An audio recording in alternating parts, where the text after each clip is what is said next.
नमस्कार दोस्तों, स्वागत है आपका हमारे चैनल पर। दोस्तों, बात करेंगे आईपीसी की धारा 308 क्या है, इसमें सजा व जुर्माने का प्रावधान क्या है, इस धारा का प्रयोग पुलिस कब करती है, आइए समझते हैं सही तरीके से, अच्छे से, बेहतर तरीके से।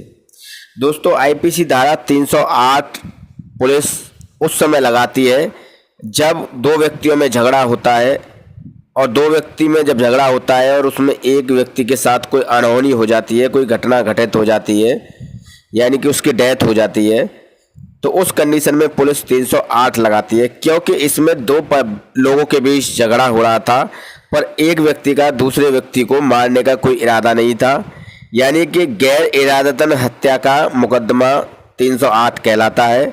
यानी कि उसने लड़ाई झगड़ा तो किया, पर लड़ाई झगड़े में उसने ये नहीं सोचा कि वो उस व्यक्ति की डेथ हो सकती है या उस व्यक्ति को ज़्यादा गंभीर चोट आ सकती है, ऐसा उस व्यक्ति का कोई इरादा नहीं था।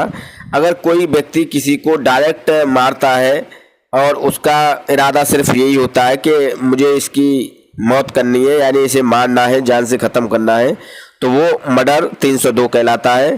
पर इसे 308 कहते हैं कि दो व्यक्तियों में झगड़ा हो रहा था या चार व्यक्तियों में झगड़ा हो रहा था आपस में, पर चारों व्यक्तियों में से किसी का इरादा ऐसा नहीं था कि वो किसी अन्य व्यक्ति की हत्या कर दें या फिर उसे गंभीर चोट पहुंचा दें, तो इसलिए इसे अटेम्प्ट मर्डर कहा जाता है। अटेम्प्ट मर्डर में इसे 308 का प्रयोग इसमें किया जाता है। इसमें पुलिस सीधे सीधे 308 दर्ज कर आरोपी को मेडिकल कराएगी और कोर्ट में पेश करेगी, और कोर्ट से फिर उस व्यक्ति को जेल भेजा जाएगा।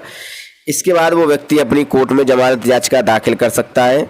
अगर इसमें सज़ा की बात करें तो इसमें 1 साल से 7 साल तक की सज़ा का प्रावधान है, 10 साल तक की सज़ा भी हो सकती है, और इसमें जुर्माना भी इसमें जो है सज़ा के साथ साथ लगाया जा सकता है।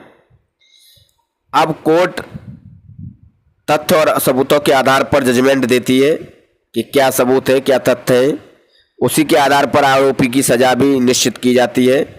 इसमें पुलिस को किसी कोर्ट के ऑर्डर या वारंट की ज़रूरत नहीं होती है। जब दो व्यक्तियों में झगड़ा होता है या 4-6 व्यक्तियों में आपस में झगड़ा होता है और उस समय किसी एक व्यक्ति की मौत हो जाती है, तो पुलिस उस समय 308 दर्ज कर सकती है। क्योंकि दोनों सभी लोग एक दूसरे को आपस में जानते थे, किसी का इरादा ऐसा नहीं था कि वो उसकी हत्या करें, तो गैर इरादतन हत्या का मुकदमा पुलिस इसमें दर्ज करती है। आरोपी को बिना वारंट के पुलिस जो है अरेस्ट कर सकती है, और अरेस्ट करने के बाद उसे कोर्ट में पेश कर सकती है। कोर्ट में पेश करने के बाद उसे जेल भेजा जा सकता है। इसके बाद आरोपी अपनी जमानत याचिका दाखिल कर सकता है डिस्ट्रिक्ट कोर्ट में। डिस्ट्रिक्ट कोर्ट से उसे अगर बेल खारिज हो जाती है तो फिर उसे इसके लिए बेल लेने के लिए हाई कोर्ट जाना होगा। हाई कोर्ट से उस व्यक्ति को जमानत मिल जाएगी। इसके बाद ट्रायल फेज से गुजरना होगा। ट्रायल फेज में अगर गवाह और सबूत सब सही मिलते हैं तो फिर आरोपी को 1 साल से 10 साल के बीच की सज़ा कोर्ट मुकर्रर कर सकती है, यानी कि सुना सकती है। दोस्तों, ये थी आईपीसी सेक्शन 308 के बारे में, जो कि गैर इरादतन हत्या के लिए बनाई